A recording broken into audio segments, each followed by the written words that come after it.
You can't stop me now. Can't stop me now. My feet have come too far for you to tie them to the ground. Can't stop me now. Can't stop me now. Set my sights on where I'm going at. They turn it back around. Can't stop me. Well, good evening and welcome to the Psych Culture Show. I'm Aeson Knight, and joining me tonight is Elisa from Japan currently. Hello. Hey, so you're an energy healer and a tarot reader. That's right. People can book you through your site, which we'll be putting out in links, but they can also reach you on Purple Ocean. Yeah. But you're not from Japan. You're from South Africa. Yes. And you kind of danced your metaphysical history, your metaphysical scientific learning all over the globe. Yeah. So give us the skinny. Tell us about yourself. Okay. Well, all right. So I'll do a brief biography. I did grow up in South Africa. I went to the UK to basically pay off my student loan by earning pounds. So I studied science, basically, try to get work in that area. And it was a little bit not exactly what I wanted, I discovered. So I had a little bit of a mini crisis of the soul. And I thought, okay, let me just go completely rinse my brain in another culture. And I found a job in Japan. And I went there with the intention of always going back to the UK to study. And I wanted to do something in healing or helping people because that's actually my jam. Right. And I went back to study nutrition, which, for some people that is kind of starting on the fringes of regular kind of science and stuff, and it's heading into complementary healthcare. So I did that. Use that term a couple times. Can you explain what complementary healthcare is? Sure.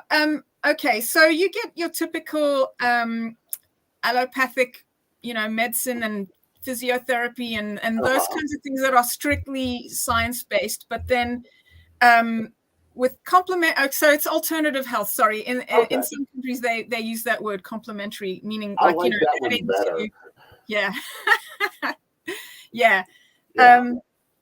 So I once I graduated, I moved to Hong Kong because my Japanese husband was already working there.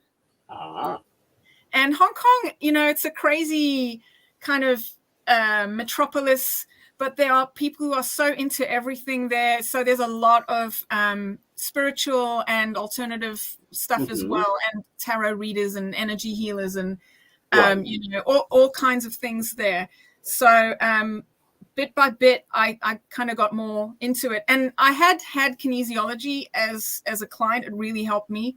And then I discovered that it was being taught in Hong Kong. So I thought, I'm going to combine it with nutrition. And because basically when I was, trying to help people be healthier or whatever, I was also like, I realized, it's not that they don't really know what to do. It's that they can't start or their life is too stressful. And I just thought this is actually all emotional or energetic stuff going on. Okay. So I went into kinesiology, energy healing, and then, I told you that I kind of joined a tarot workshop by mistake. Well, kind of like by accident. And it just clicked. I just thought, so I'll explain a bit about kinesiology. You're like connecting with someone's energy, and you're trying to, they might say, I've got insomnia, I can't sleep. And you're trying to figure out why. So, it could be emotional stress, or maybe they just drink too much coffee or whatever. Right. But usually, in the session, you get directed to one of your protocols, and then you kind of follow that. So you're shown a data set. But tarot is kind of the same, because if you're shuffling cards and you're laying them out and you pick one, that's the one you're drawn to, and then that is like information. Right. And what I realized is the method I use for kinesiology, I can use it also for tarot reading. And I know it kind of sounds weird. No, but not at all. So I just felt like, wow, this really kind of expands the way I can help people, because I can access another gigantic information set, which is all the card meanings and, that kind of thing. So I was thrilled. And I made a friend at the time, and she is a psychic, and she worked on Bitwine, actually, a tarot hotline. And she said, listen, my love life's a bit of a mess, and I can't read for myself. Can you please read for me? Yeah. So inadvertently, she kind of trained me for working on psychic hotlines, because she had all the same questions, and she couldn't read them for herself, but she knew the cards well enough. Like if I picked one, and I was still learning at that time. Right.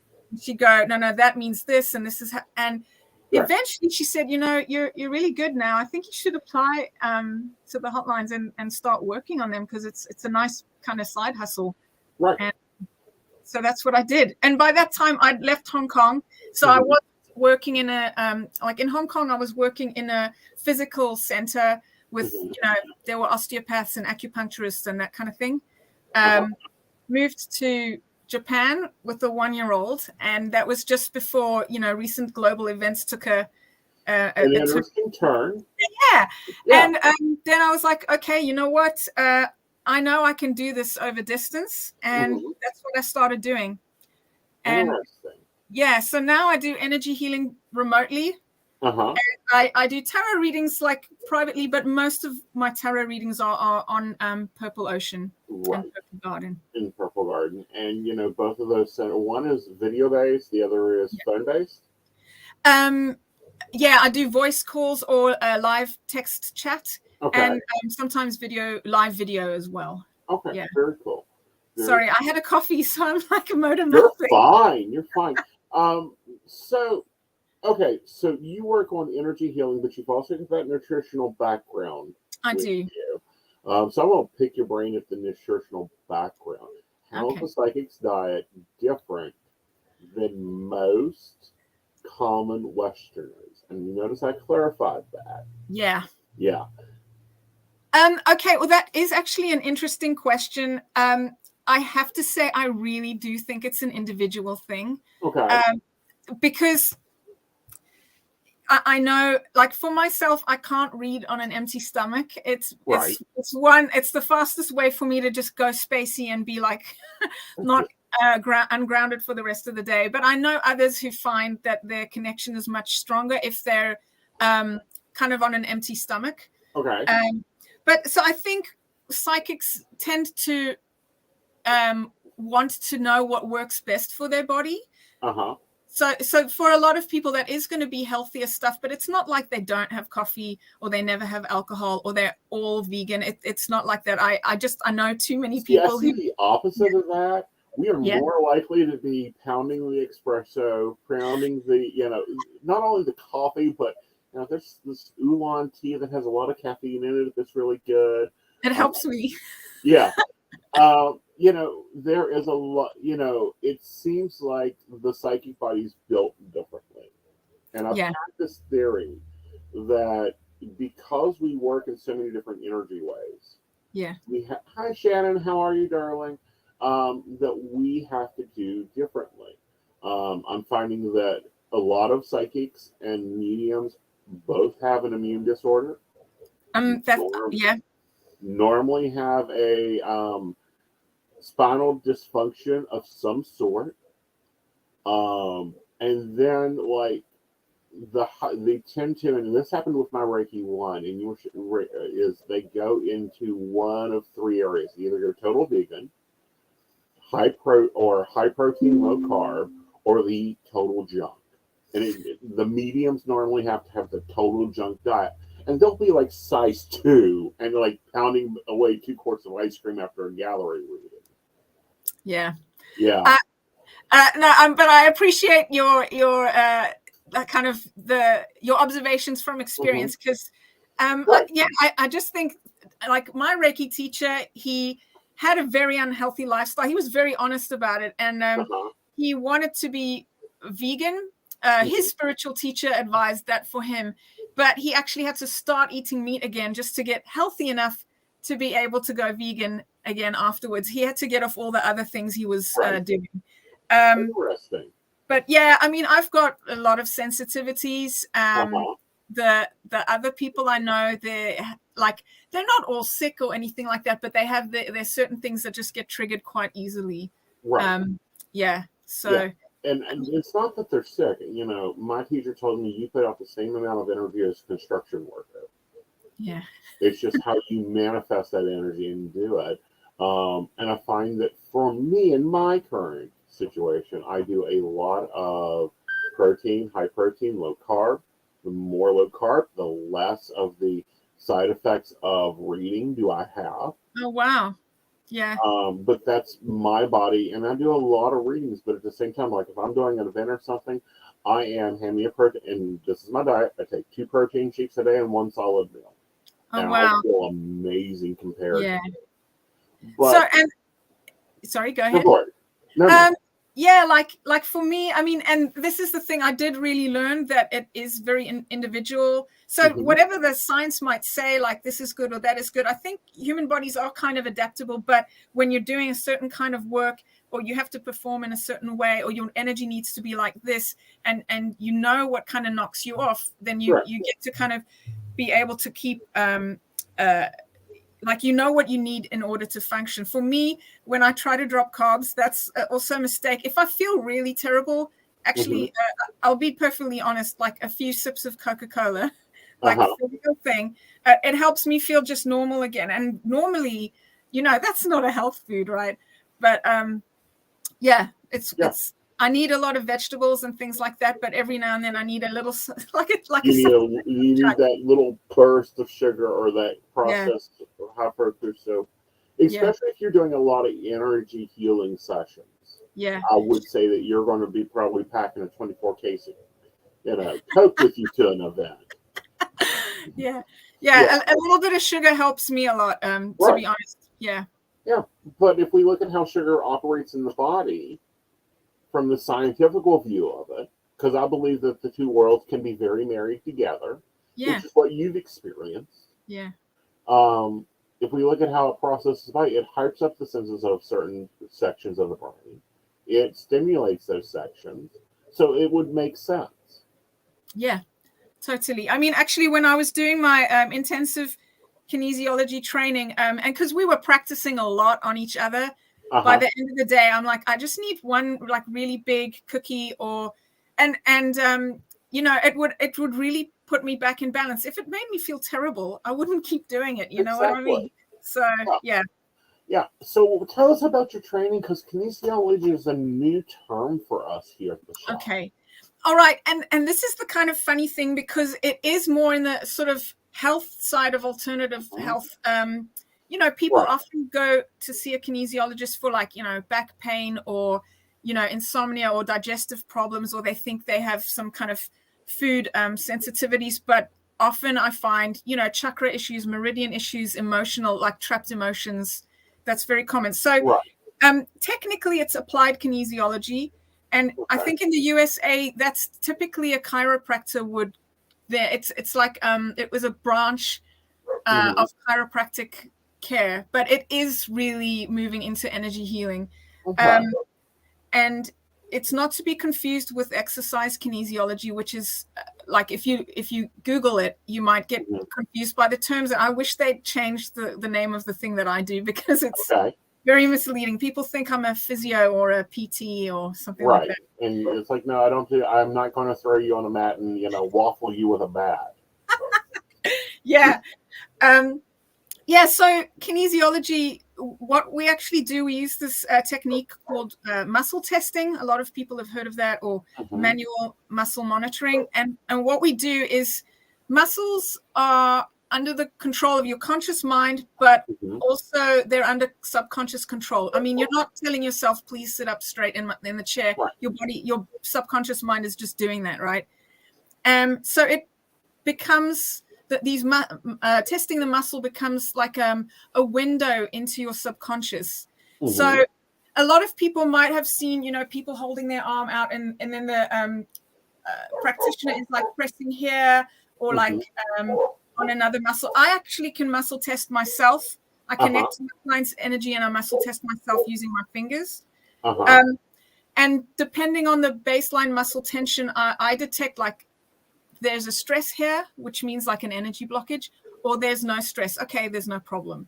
Right. And what I do is I follow my protocols. I'm going to like just show you one of my books. Like this is a book. This is a list of emotions, and you know, there's some kind of words and things like, you know, digestive system. Right. Okay, so like it can get pretty physical, but also this technique can be applied to any metaphysical knowledge as well. So, for example, okay, I just did a session on my client's baby who's almost 1 year old. She's teething, she's in a lot of pain, and she can't sleep. So I work on that. I mean, the textbook give me the textbooks give me the protocol, and then for example, I said, well, is there an emotion that's you know, part of this current discomfort? And when I'm muscle testing, I kind of get, there's an emotion there, and I look for it, and I got grumpy, which is, you know, kind of pretty obvious. Like, well, very, especially with a new soul trying to begin at, you know, when they're teething, that's when they start beginning to interact with this plane, and it's like, what the hell did I do? Yeah, poor thing, right? Don't just wait till I get back on the other side. I'm gonna slap Felicia for this bear. Yeah, whoever designed you know, teeth to be birthed that way, it's not great. So anyway, I mean, that's a very obvious kind of thing. But then, you know, sometimes people have you know, like in my case, I'll share it because, you know, it's my story. So the first time I had kinesiology, I was about 24. I had changed my diet because I had terrible eczema. And I had some good progress, and I had homeopathy that also helped, but there was a little bit still left. And the lady that I saw, I mean, it was completely against, you know, synchronicity. A friend just said, oh, why don't you see this lady? And I said, okay. And she found a trapped emotion. And honestly, I was open-minded, but I was like, okay, whatever you say. And she said, okay, it was when you were 8, and it seems like it was related to, you know, your family. Can you think about what it might have been? And basically it was, I think at that age, I noticed that my parents, when they had an argument, it was usually around the same topic again and again. And in my child's brain, I was like, well, this is really dumb, but it's also really stressful. And that stress kind of got stuck in my body, and it came out in my skin. And that's why it was never being resolved. She did some simple, you know, acupoint holding, which is the actual release technique is very easy, but the majority of the session is finding out, okay, the issue you're having now, where can we trace it back to? Okay, that's the thing we need to release. And then they release it. 2 sessions later, my skin was perfect. Really? So I was really blown away.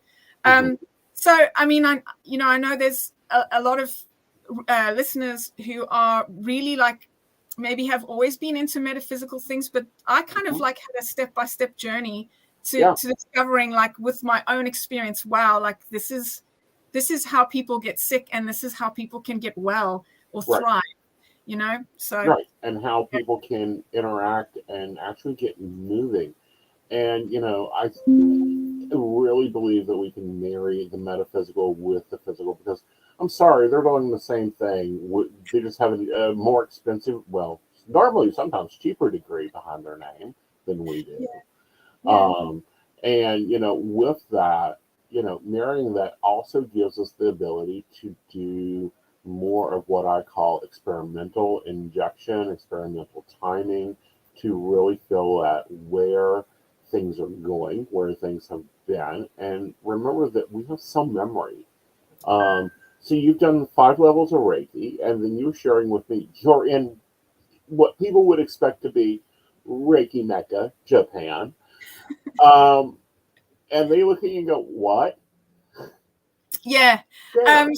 So just before we went live, I was saying that if I tell people that I do Reiki in Japan, so the Reiki is a Japanese word. It's the same sounds. There's, you know, characters for it. So people, if they read it, they would understand kind of what it is, but they don't know what Reiki is. If you, I do Reiki, and they're like, what's that? So I think Reiki is definitely more popular in other parts of the world. There are Reiki practitioners here, but it's not something that a lot of people are aware of, just regular people on the street. I think people need to kind of be exposed to that kind of thing to be aware of it. They have got other energy manipulation techniques, but I've never seen it, so I don't know how to compare it. I was speaking to my Japanese teacher, and she said, yeah, there are vocational colleges for that kind of thing, but I don't know if that's actually Reiki. Vocational colleges? Yeah, so when, like, using translation apps, if you translate what that is, it's called Kiko, which means energy manipulation, but if you translate it into English, it says Qigong, but it's not Qigong. It's not that. Yeah. It's like a practitioner who deals with someone who's not well, and then they put energy, or they balance energy in the body. So I kind of want to have a session and see for myself what it's like. Yeah. And I'll come back to you and I'll tell you what's what. Yes, please do. Because I'm like, report back to us what it is. Yeah. Because, we in the West get told a lot of things. It's like, meditation, lotus position. I've done this lovely course with this native Indian practitioner, and they're like, we don't do that stuff. That's really? a Western thing. And yeah. It's like, really? So I have had so many experiences like that where I'm like, oh, isn't it like this? And then like, no. Nah.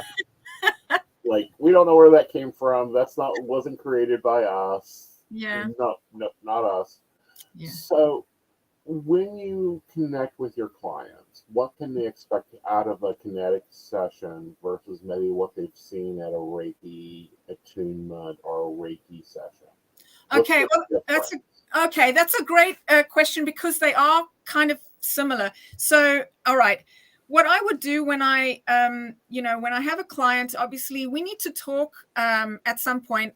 Ideally, I like, doing it by voice or video, but emails and messages are fine. I need to find out, obviously, some basic medical background, what the issue is, how I like their date of birth, that kind of thing.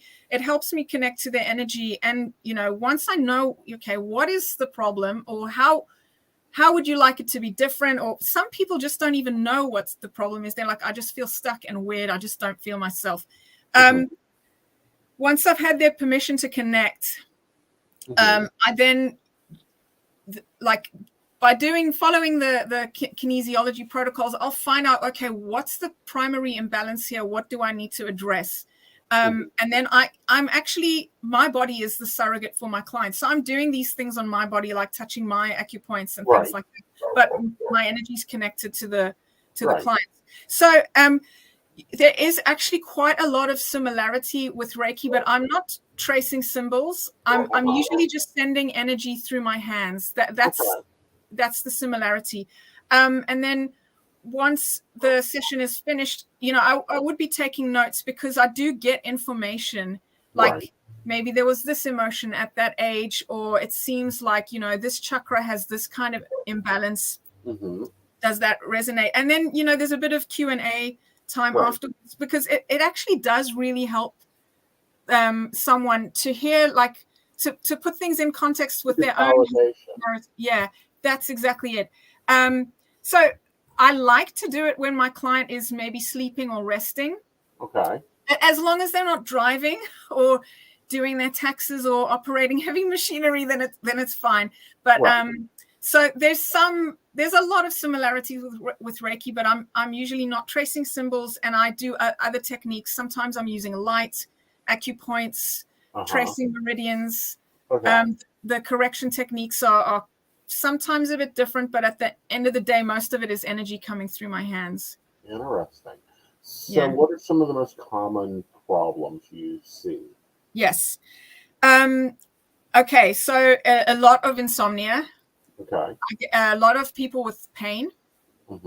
And then sometimes people who are having kind of like a life crisis, like, I used to love this, but now I don't feel any motivation at all.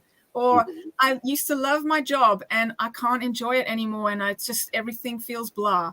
and like people feeling stuck in some way. That's really the most common, like sort of emotional, mental Right. that I get. But any kind of stress. So kinesiology calls any energy blockage a stress. So anything that people find difficult to cope with, that's probably something I can help with. Okay. And what about your tarot readings? Because they're different, because kinesiology works with the body and the healing and the processing it. What about your tarot sessions? What are they like? Okay. So because of my kind of logical, sciencey background, I like to work with questions. Okay. Rather than, like, I don't call myself a psychic, but I realize that I mean, honestly, the Rider-Waite is my favorite deck. That's the one I go with. Every deck I have is mostly Rider-Waite. And here's why. Yeah. This is my reasoning behind it. Yeah. Rider-Waite decks or Rider-Waite based decks transmit better for real practical application. Soft decks are are designed to be psychoanalytical. Okay. Every reading I'm not going to read both decks, and they're two different systems. Every reading, if the client, because I'll lay out, like when I do live, I'll lay out 3 or 4 decks and let them choose. Every one is psychological, emotional. It has nothing to do with physical life. Okay. Yeah. Yeah.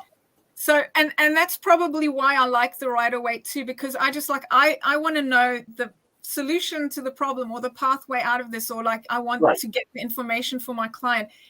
So I mean, I have a couple of other decks too, but they are all similarly based on the Rider-Waite. And I just think, honestly, visually, that for me, my intuition kind of kicks up a notch just by looking at the picture. But basically, how my tarot readings are, I will also, take it, what's the situation? Like, what do you need to know? Are you looking for a solution or just insight? Like, do you want to understand what's happening or why it happened? And then we go from there. So, I mean, because most of my tarot readings are on the hotlines. I mean, just the volume. I mean, I've become quite fast, and that's I'm not bragging, because like sometimes people have a lot of like rapid fire questions. So if people have that, I can answer a lot, but that's kind of superficial in a way. The deeper, like I don't think I'd be very good at doing a 1-hour reading, so I haven't actually don't offer those. But I go by. I think you would be amazed at what you could do with a 1-hour reading, because I actually have a tarot class called Shotgun Tarot. I teach tarot in 20 minutes or less. Oh wow! And everyone in the class gets a reading. But you would be amazed, because I came out of that mindset of faster, quicker, better. Oh yeah. And, you go into the physical setting, or you go into session time, and it's like 15 minutes. Oh my God, I'm gonna tell this person the damn life story. We're gonna fix their taxes and whatever. I don't know. Explain, well, the car's broken. But it actually really connects well and does really well with making things very quick, very easy, and then it gets into a flow for you. I like it that you're not one of those, well, let me shuffle and then we'll do a spread, and there are a place for those readers. Yeah, definitely. But not on a hotline. No. Though that is, the hotline is what I call the ER of psychic information. Yes, you're right. That's a good way of putting it. So if once I know their question, like I ask the question and I pull a card, that's what I do. And then card image is either it's going to say yes or no, or it's going to give me information like no because of this, or like this seems to be the emotional dynamic. And like I'm actually muscle testing my cards and meanings as well. Like, say this is the Knight of Wands, and I'm going to go, is this a person, or is this the situation? And I'll get an answer, like who is this in the card? So I like it because it doesn't matter that the picture is of a man or a woman. It's a personality, or I realize, okay, this is just the situation. This doesn't actually represent a real. They're not acting with logic and rushing into a situation. Yeah. But no, that's very cool. I like it that, I'm not the only one reading that way. Cool. So what else do you do? Are you, we've gone through the panini. At the same time, I believe you were forming your full career. Yeah. So what have you developed? What are you developing? Well, what am I developing? Well, that's a good question. Okay, so well, I set up my own website to get kind of the kinesiology clients. I am, based on what you just said about different reading styles, I want to keep learning different ways of reading. So Lenormand is not a big card set, but it's like I want to be good. So Lenormand is a difficult card. It may not be a big card set. Yeah. But it's a difficult one because that one card, in tarot you grab one card, new money's coming. But with Lenormand, it is much more like, well, new money's coming, or your husband's going to shoot himself, or and with Lenormand, and also I find with cartonomy or reading poker cards, there are interlaced meanings, and you have with it is not a one card system. You actually need to do the full pull. Yeah, and then you're checking positions and that kind of thing. So for speed, I feel like, well, I want to keep developing the way I read, and I'm actually just joined a practice group because I said, well, if I only read in a hotline style, it's just going to end up kind of crystallizing in that way, and I want to keep doing different things. But for speed, I'm like, let me put it this way, I find it overwhelming if I have too many meanings for a card, so I try to keep it simple. And I mean, sometimes I will actually draw tarot cards for my kinesiology client. I'm like, what do they need to know, or what's the real dynamic here? And I pull it out and I show them. I also do sometimes oracle cards because it's just maybe sometimes like a helpful hint or that kind of thing. And they love it. And I've just found it really, really great to put them together. But what else am I doing? Well, it's just mainly that. It's just the kinesiology and the tarot. Like my life is full already with that. Well, we got a kid, you're raising a little one. You got a husband that apparently goes all over the place traveling, so you get to experience that. And you get to, I really would be interested to see what you would do with taking your nutrition background and your kinesiology energy information. Yeah. And your psychic lifestyle, because it is a lifestyle in this business, and blending that. Oh, yeah. I mean, when I decided to I'm not going to actively pursue nutrition clients anymore. And there's also legal reasons. I'm not actually sure what I'm allowed to do here, and I can't get a clear answer. However, like the knowledge that I have, it does help me help clients, because I feel like, okay, you may need to see this kind of practitioner, or ask your doctor that kind of question. Think about this, like a lot of it is also people just being chronically dehydrated. So I just feel like as a lifelong student, I love learning. There's no wasted knowledge. So I'm glad you said that, because it's always in the back of my mind. Okay, don't lose the nutrition stuff, because I think that is very highly important. I think the nutrition stuff on a psychic level with the energy healing, because the energy healing is going to show you where the deprivations are. Yep. Yeah, that's exactly it. And then going in, and there's so many controversial things. Now, you mentioned something, and I want to touch on it. Yeah. So you've lived in Hong Kong, Japan, South Africa, and England. Yeah. What has your legal requirements changed throughout them? Like, we're in the U.S., so all readings have to be by 18 years of age. We have to have their birthday stated in the question. Yes, we will take questions if you put them in the chat, guys. Or, go check out her website. The link is down in the description for the repay clue. What's your legal requirements as you shifted these jurisdictions?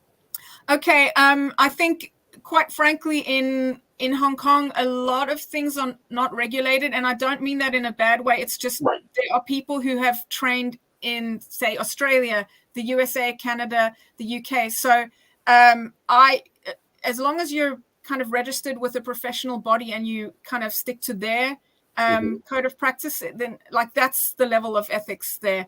I mean, that's what I pride myself on. If you're a medical doctor or a psychologist or something like that, that's different, because you have to meet the local standards.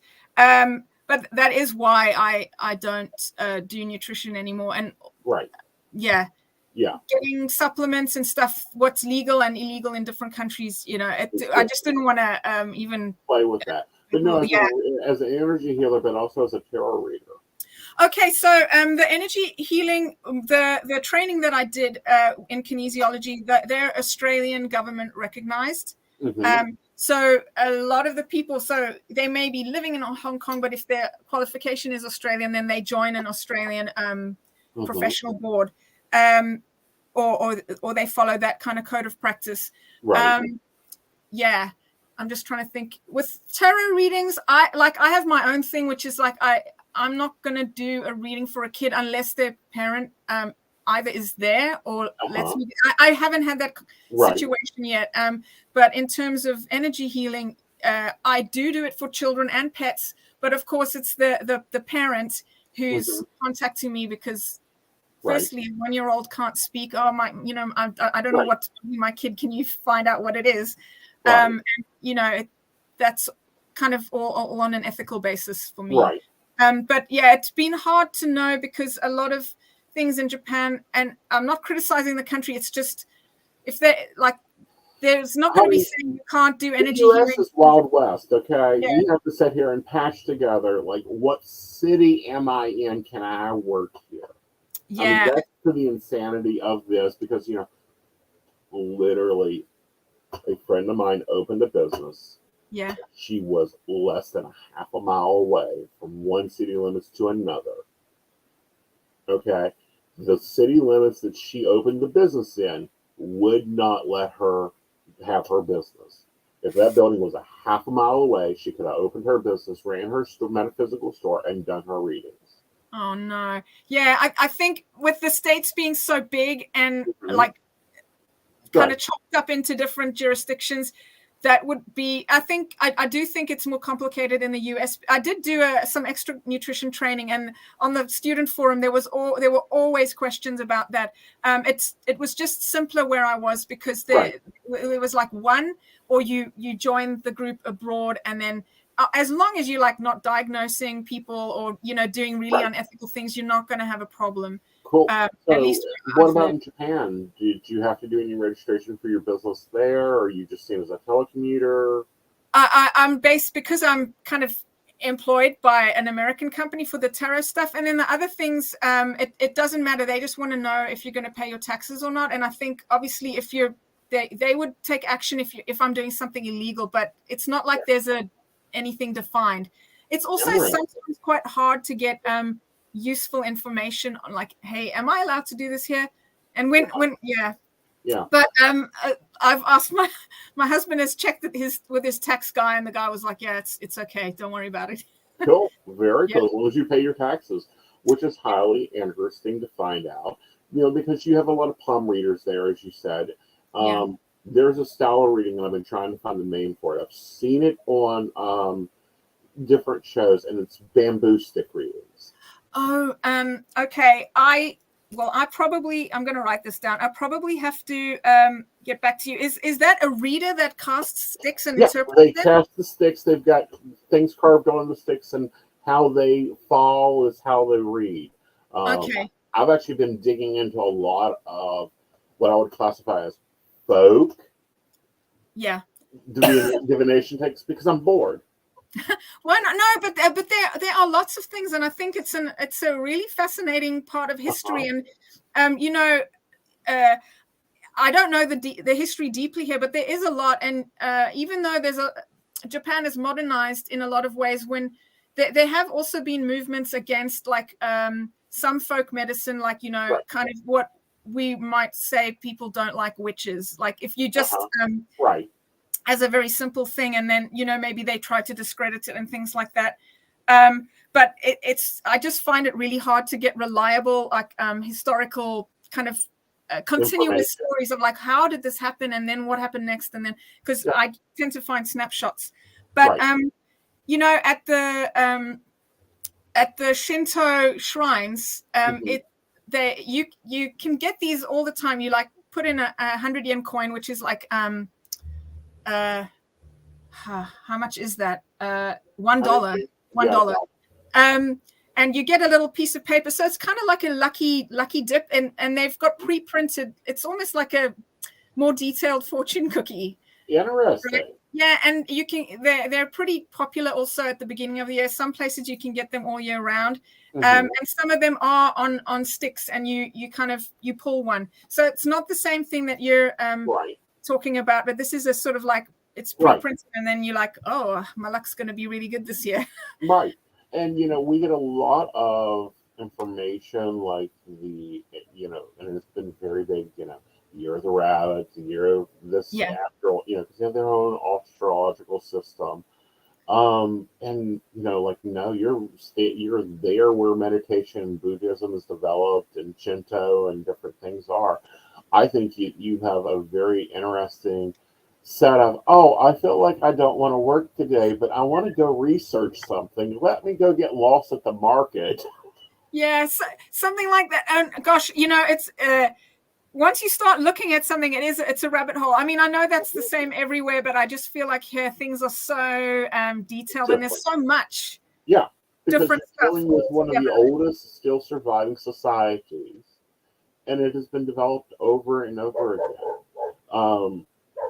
Did you run into, because I know that, your husband's Japanese, so I'm sure that he has beliefs on where certain things belong in the house, and no, you can't put the dishes there. Did you run into that with him, or is he like, we don't care?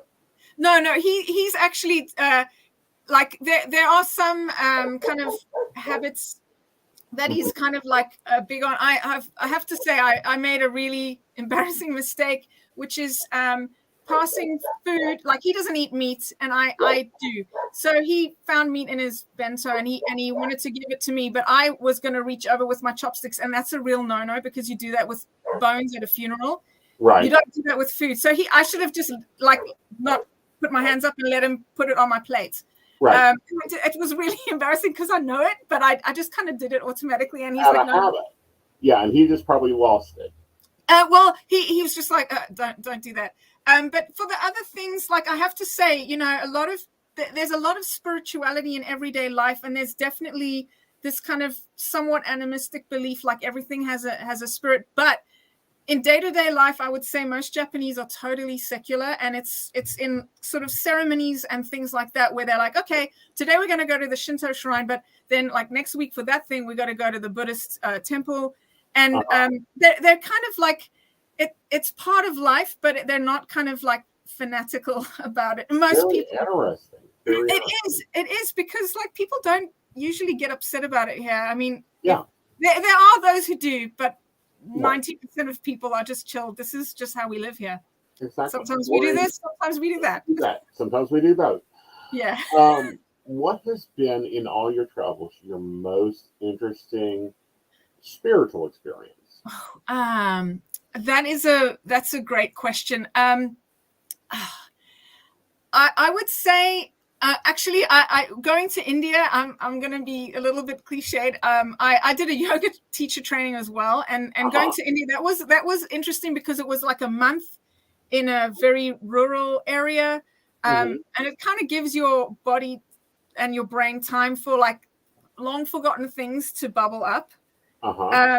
And of course, you're in amongst other people who are going through the same thing as well, and just genuinely having teachers who really walk the talk, and they live that kind of spirituality every day, and it's part of their life. That was interesting for me. And I mean, I guess I don't have a lot of detail about it, but no, but it is very much a spiritual experience there of you being able to allow things to bubble back up, because you have room. Our brain has so much. We're constantly getting information on all levels, and having room to process stuff is very important. Very important. Yeah, and I think it's one of those things in modern life where a lot of people don't get to take that kind of time off, and things just kind of accumulate. I mean, that's kind of somewhat of the stuff I can help with, which is just like open a release valve and let that stuff go away. But it really was a bit of a wake up to like sometimes you just need this, and you've got to try and find ways to do this. And also, you know, I decided like I need to have a way where my life is sustainable, where I can kind of fill my tank a bit, make sure that I'm okay. And, you know, I don't want to burn out before I take a rest. Like, Yeah. I mean, honestly, Hong Kong, because it's such a busy city, it was really amazing. But like, I actually did get sick there. Like, I got Really? Yeah. It's just the energy was too much for me. Yeah. Yeah. And that's also when I went to India. So like, it was all part of The cycle. journey. Yeah. Very cool. Yeah. Yeah. All right, darling. Well, what is your name on Purple Ocean? Alicia Tarot or Alicia. I don't mind. I respond to both names. Alicia Tarot. Yeah. Okay. And So you can reach her at greenlighthealing.net. That's right. Thank you so much for joining me. It was You're on my other show, and we'll do this again. But whenever you want to come back, you've got the booking link. Okay. You learned something new. You're launching a new project. Feel free to come grab a cup of coffee with me, and we'll talk about it. Thank you. It was such a lovely chat with you today. Thank you so much for hosting me. Thank you, darling. All right, guys, we're going to take a break, and when we come back, Joe's going to be in, and we'll be covering our normal segments. All right, darling, we'll be back. Hi, I'm Dottie the Psychic, and I'm sure you're wondering why I'm not wearing any makeup. Well, one reason is to irritate my social media manager, Aeson Knight. Hi, Aeson. The other reason is because I like to get to the naked truth about what it means to be a neurodivergent LGBT person with psychic abilities. I've got vlogs, blogs, and podcasts and videos all related to trying to live my best life and helping witches and bitches do the same thing. So, you can check all that out and get a reading from Dottie the Psychic at DOTTIE-thepsychic.com. Safe travel and much profit to you. Do you have a cute pet? We know you do. Each week, Tracy Van chooses from submitted photos a featured reader for her Facebook page and provides a tarot reading. Your adorable pet cat, dog, rabbit, goat, chicken, snake, or more could be her next featured reader. Visit tracyvann.com, TracyVann.com, and click Featured Reader to submit. We look forward to seeing your pet next.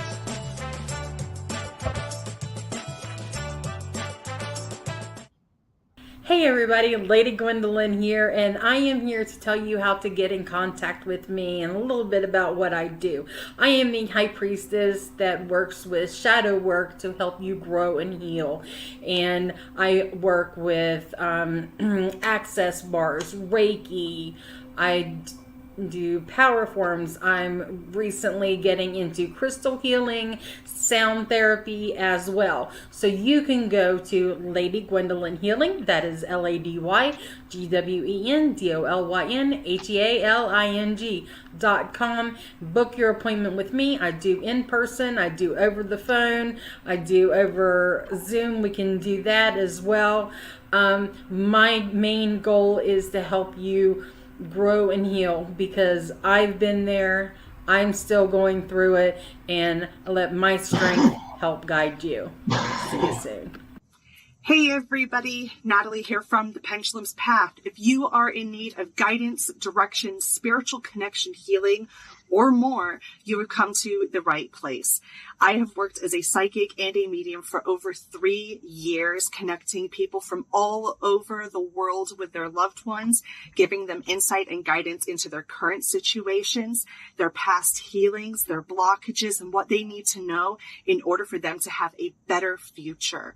It would be my absolute honor if you would come to my website at www.thependulumspath.com. Visit my shop. I have a whole bunch of crystals, oils, balms, mystery boxes, and more.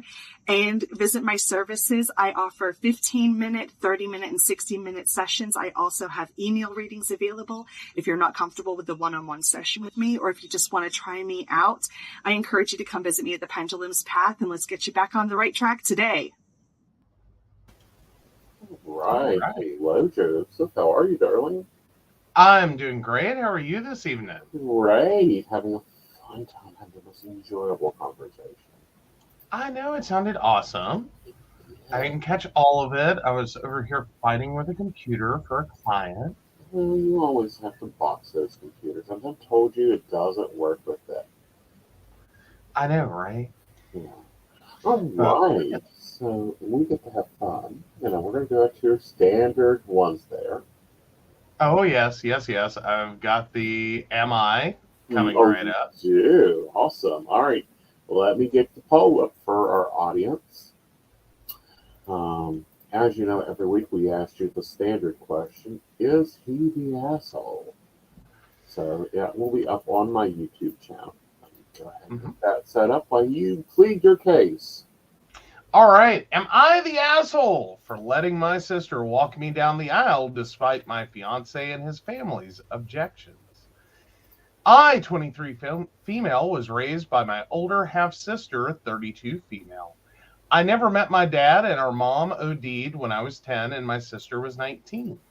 My sister's dad was still in her life and was willing to support her, but not me. My sister chose to be my guardian, and her father's family went low contact with her as a result.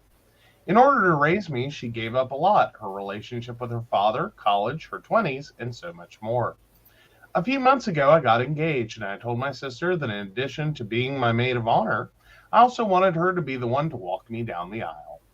All my life, she's had to fulfill so many roles for me: big sister, mother, father, friend, that it only felt right that those multiple roles be honored on one of the biggest days of my life.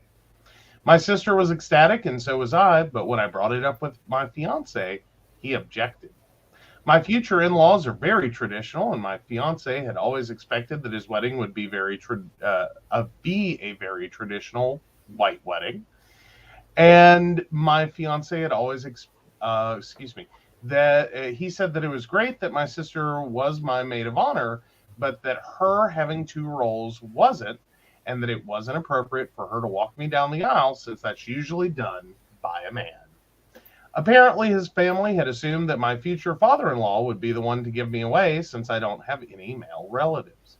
I told him that I appreciate his father being willing to fill that role, but that the one who makes me the person that I am is my sister, and so it's right that she be the one to give me away. It turned into an argument that spread to my in-laws.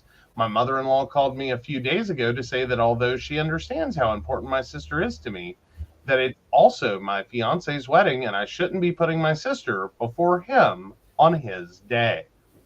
I definitely heard her on that, but this is still important to me. At this point, my sister has even said that she doesn't mind just being the maid of honor, and that she doesn't want to turn my happy day into something stressful. So now it's just me holding out and being stubborn.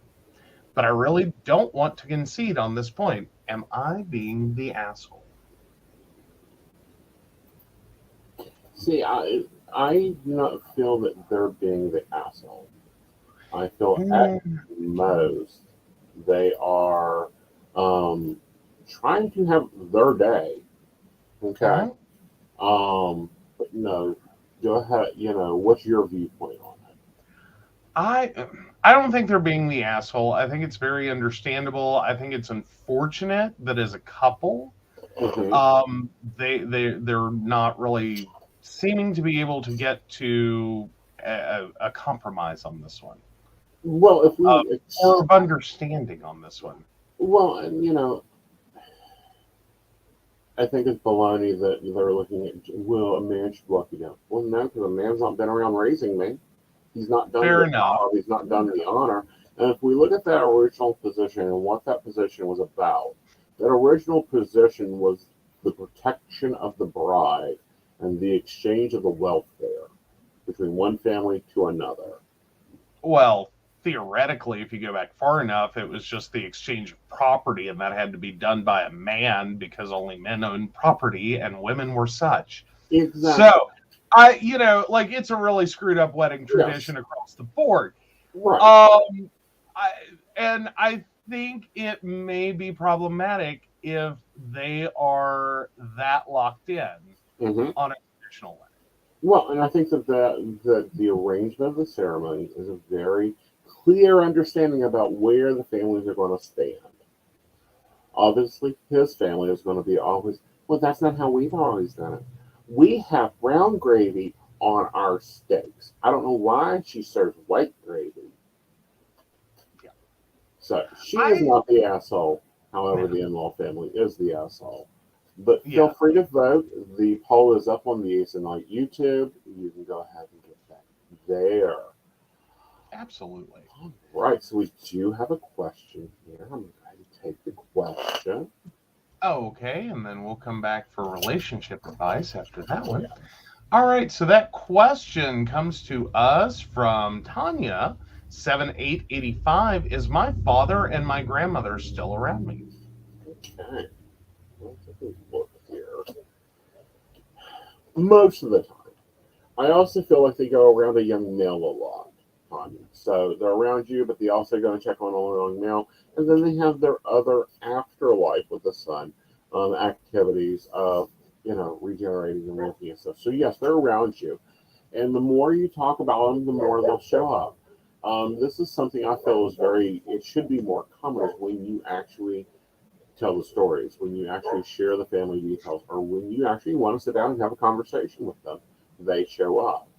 Or, and they let you know that they're around them a lot of times you feel them, you smell them, or they do weird stuff like throw money at you, because I've seen coins flash, so it would be probably some type of money just appears up. And I'm not talking about quarters in the couch cushions. I'm talking about a penny in the middle of your kitchen floor. Luckily, yours changes your money doesn't still letters like ours does. But yeah, they're still around. They'll always be around. So let's hop over to relationship advice. And I took a very open one this time. Yeah, this one's sounding like I just got like the first sentence read. But all right, should the beginning always be smooth sailing? Male 18 and male 19. I used to think that dating and etc. should always be smooth sailing and there shouldn't be any problems at all.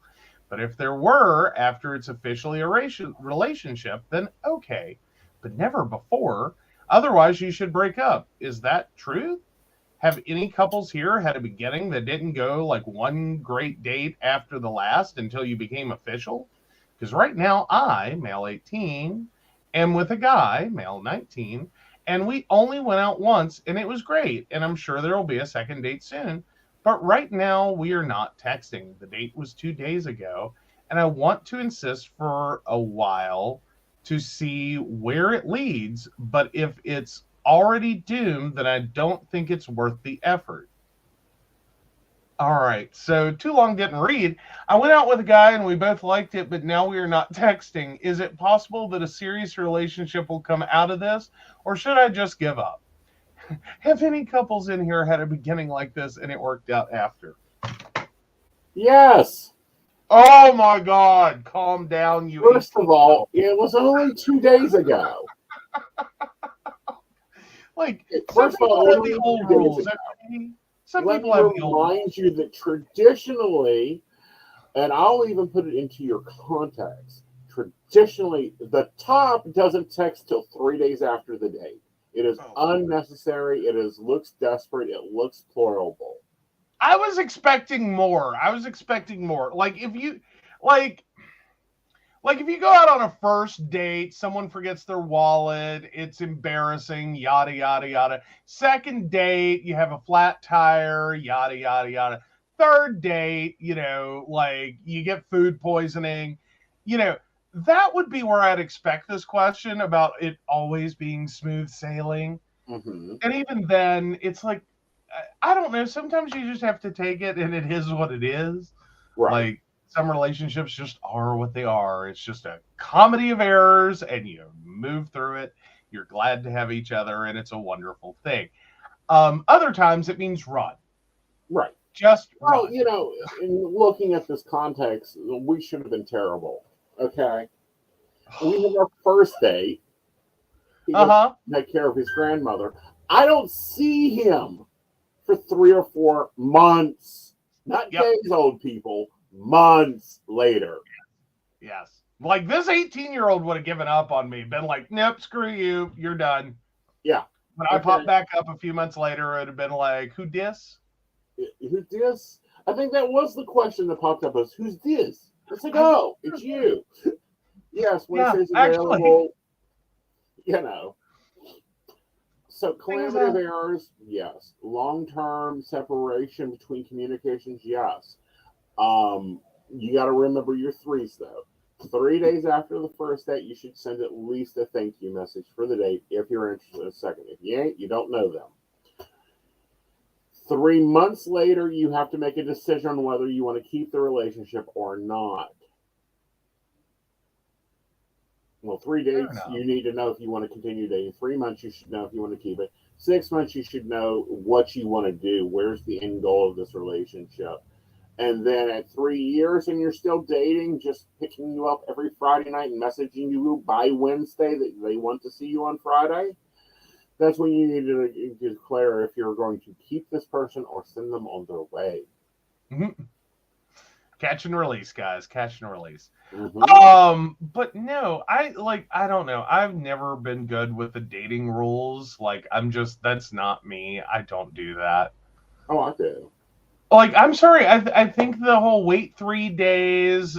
No. Yeah. Like, I personally, if I am seriously interested, you're gonna probably get something before you get home from the date. Right. Like, seriously, if you don't get something by the time you get home from the date, I generally speaking, it's like, yeah, I'm. Pulls out his dossier. Now, different circumstance, okay? Different circumstance. Let's see. I believe that was Facebook. Yeah, 3 months later, old man. 3 months later. Well, I'm sorry. I forgot to leave a card in your silver salver by the door. It's over there, still waiting.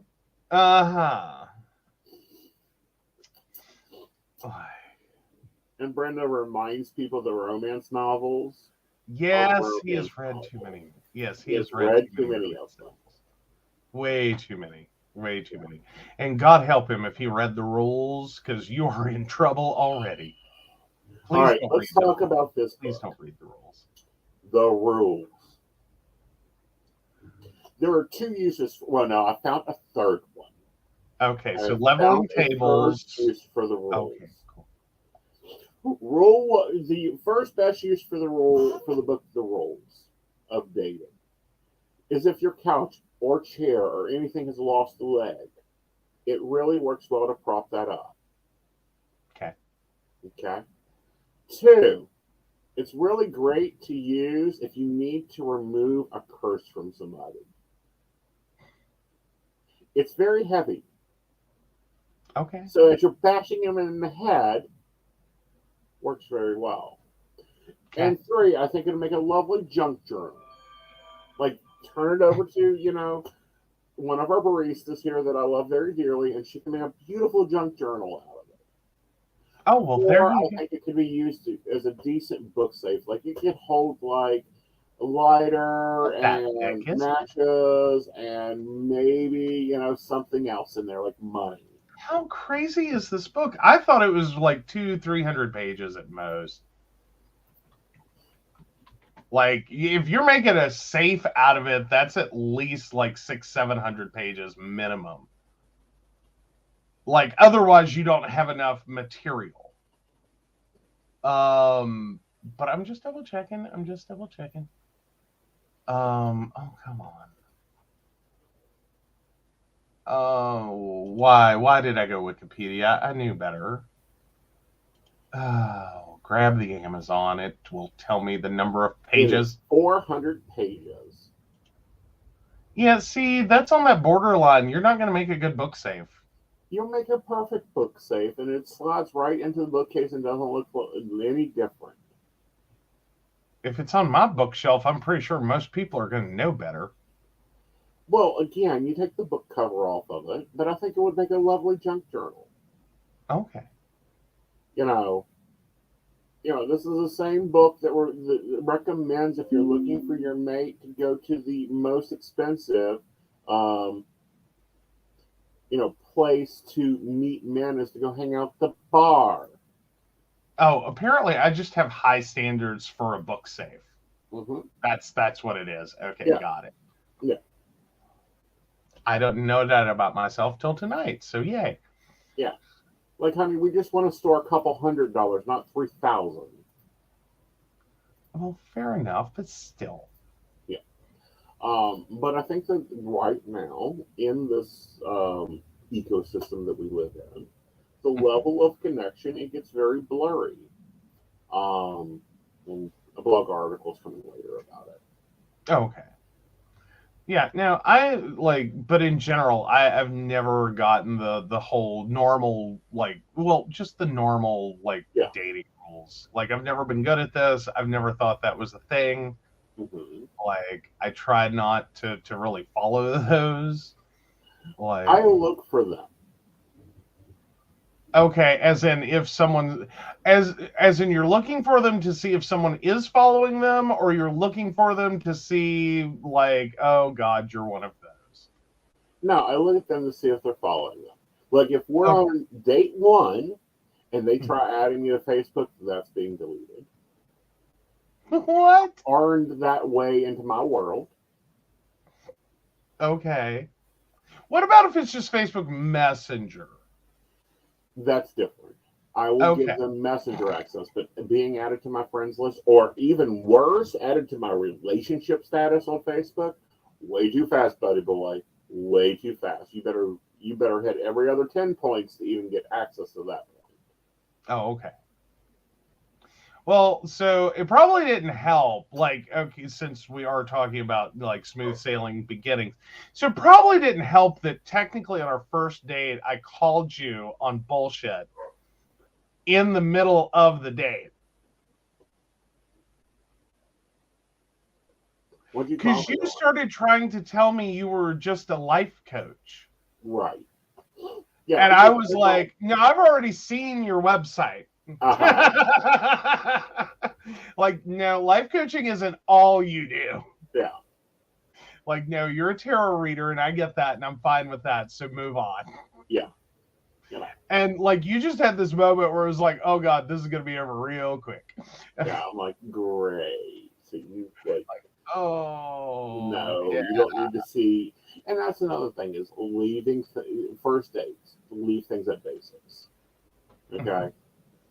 Leave them at basics. What information do they need to know about you that's important? And have your list of important information. Do they have a job? You don't need to know the location they work at, just if they have a job. Okay. Are they able to pick you up? And let me just bring up this pick you up point. Okay. That means you park the car. You get out of the car, you truffle your little ass up, and you knock on the door. You don't just blow the horn. You're not the Uber driver. I mean, fair enough. Fair enough. But where are you on the hold the door for them? Open the door for them?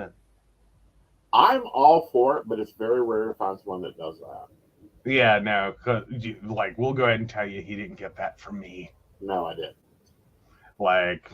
I'm like, you are a capable adult. Yeah. I don't do this. I also don't give slack for not planning your date. Oh, yeah. No, dates need to have at least a modicum of a plan. Right. Or a pre-acknowledgement of this is a totally unplanned, we're just going to go and do whatever. Right. But no, one of the two. We will go to dinner, do you like Kobe? Yes, I love Kobe. Oh, see, no, Brenda's like, yes, you honk at the curb in the date and you'll still sit there waiting. Yes. Uh-huh. See? Yeah.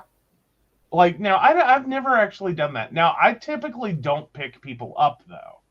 Right. Because I've had one person pick me up on a date, back in the past, and I am really sketch about, like, I have to know you, or I have to be really confident for you to pick me up.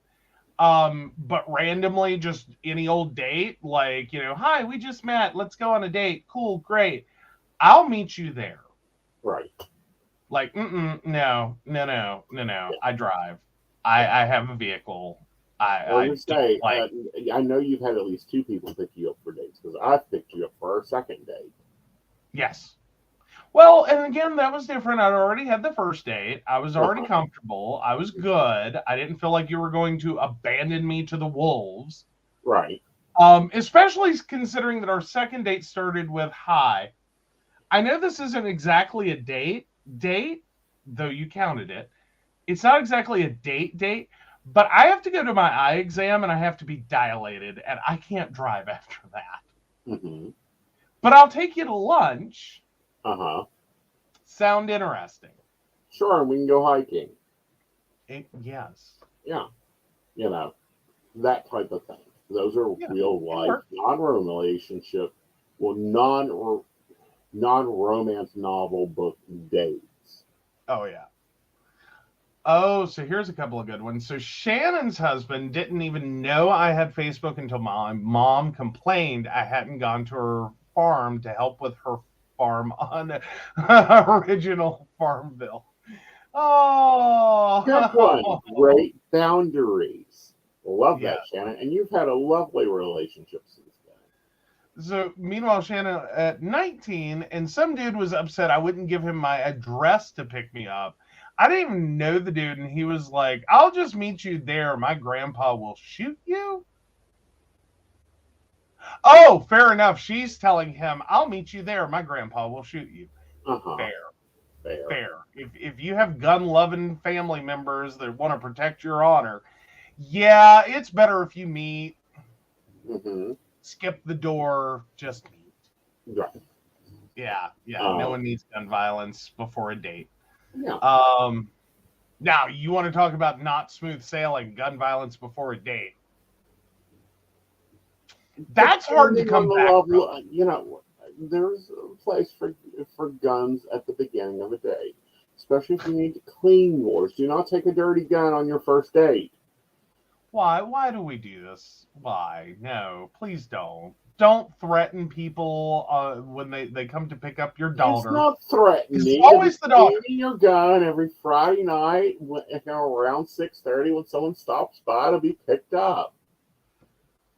Yeah, that's a plan. That's intent, and no. It is not a plan. Yes, it is a plan. It's a plan of routine gun maintenance, which is part of being an honorable gun owner. No.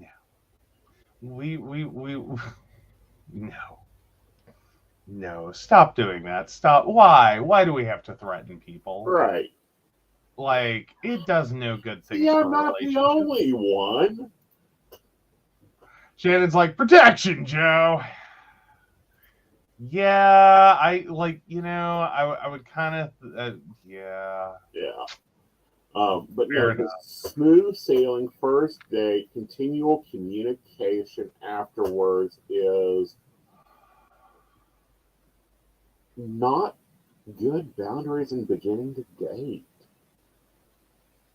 As in, you're talking about, like, there's not the continuous communication, or the fact that the 18-year-old is like, hi, I think it's horrible, it all went badly, and so, it's a failure, it's a doom, and it's like, dude, it's been 2 days.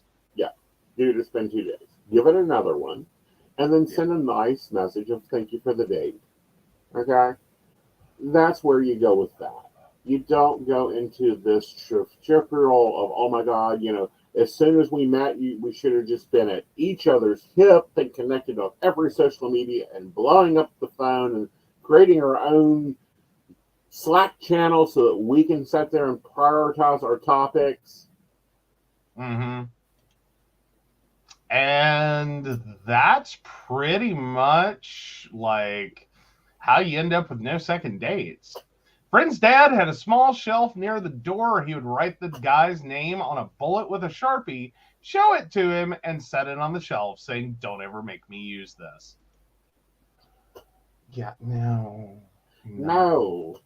Don't do No. Especially if he's lazy about cleaning up his bullets. I know, right? Like, I don't know the line. How many, dates could a naive farmer's daughter go on? Mm-hmm. Just Well, popped through no, my I'm just head. looking back and going, damn, Michelle, fuck that. We would have to get bookcases. Yeah. That's a lot of wasted ammo. I know, right? It's like ammo's expensive. I'm not, no. No. Especially Like- that Sharpie. Maybe dry erase marker. Dry erase marker, that way we can just reuse the bullet a few times.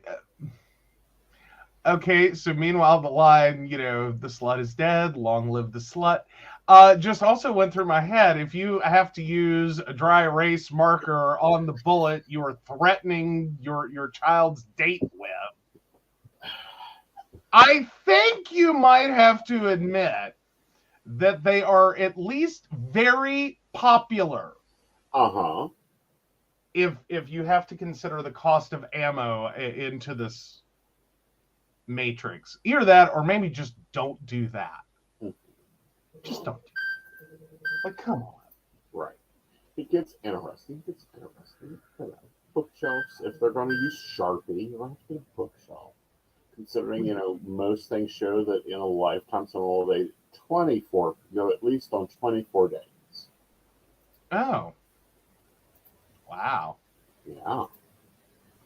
Only 24? Before they find a life partner. Wow. I know. I could have given up. I could have given up my first year of college. Second year of college. Just totally skipped it. Do what now? Totally skipped it. Yeah, well, true. Yeah. All right, guys. Well, let's go check out the poll. And it's 100% vote. No, you are not the asshole if you want a female to walk you down the aisle, especially when you've been raised by females. Oh, yes. All right, guys. So, make sure to go check out our guest tonight. And, be sure to catch her in April when she is over with me on Modern Spiritualist. And we'll be talking again with her and her practice there in Japan. And she is available on Purple Ocean. But I'm going to push, like I always do over here, to visit her on her site. It is in the show description. It is here as in the live chat. I'm going to throw the link out there. Her sessions are really easily based. And it's kinesiology, which is a lot of healing stuff. She's got tarot reading, which is great. And you can book there. And if you're listening to us on audio only, and you're not seeing the screen, that is www.greenlighthealing.net. Yep. Or she's Elisa's Tarot on Purple Garden website or on Purple Ocean. Oh, beautiful. So with that, Joe, I'm going to throw you the Vanna. Go to Vanna. Okay, let me Vanna it up. All right, so of course we want to thank Beverly Walker, Mika G, Kathy, Mary Winfield, Brenda, Shannon C, Shannon D, Lady Gwendolyn, Charles Shaw, Dottie the Psychic, Tracy Van, Caitlin Bell, and Devin. If you want to learn more about us, the show, or how you too can become a Patreon sponsor and receive all the wonderful benefits our baristas receive, please visit us at pcspnetwork.com. You have a great night. We'll see you on Thursday. I'll be back with Dottie. And of course, Lady Gwendolyn's up tomorrow night. Who's your guest tomorrow night? Oh, you had to ask me, didn't you? Yeah. Because, it's when you ask me that I have problems remembering. Because I could have told you 10 minutes ago. I know. And now I'm just like, like a person, a people. That is Bill Duvendak. Interesting. Very cool. Right? But yeah. We will see you tomorrow. Well, she will see you tomorrow. I will see you on Thursday. Bye, guys. Bye.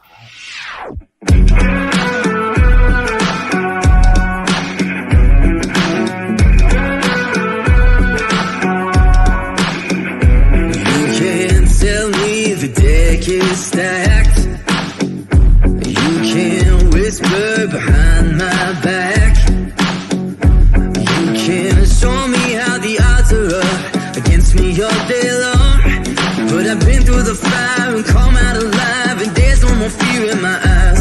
Oh, now I'm rising, and you can't bring me down. You can't stop me now.